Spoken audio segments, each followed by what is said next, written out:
Pyoderma gangrenosum. Pyoderma gangrenosum is a neutrophilic dermatosis that presents as an ulcerative skin disease.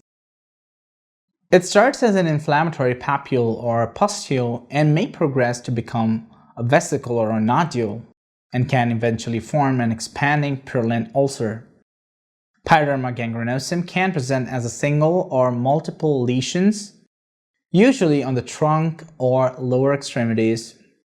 It is most commonly triggered by a local trauma due to pathogenesis, neutrophil dysfunction, and dysregulation of the immune system due to an underlying systemic inflammation are major contributors towards pathogenesis of Pyoderma gangrenosum.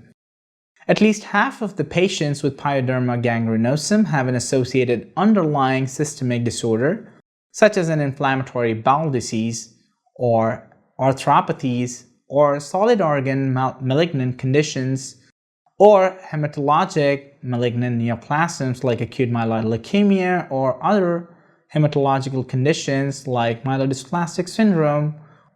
Pyoderma gangrenosum is diagnosed based on histologic criteria and history and clinical exam findings along with treatment findings. The major criterion is biopsy of the ulcer edge demonstrating a neutrophilic infiltrate.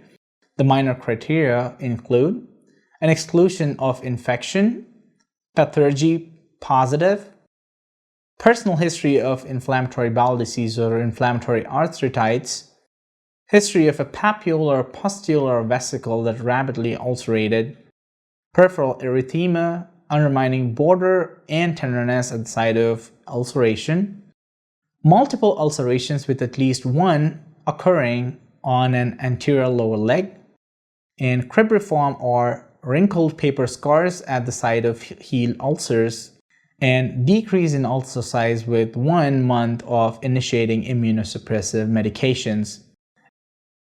Treatment typically requires local corticosteroid or calcineurin inhibitors for limited disease and systemic corticosteroids or cyclosporine for widespread or rapidly progressive disease.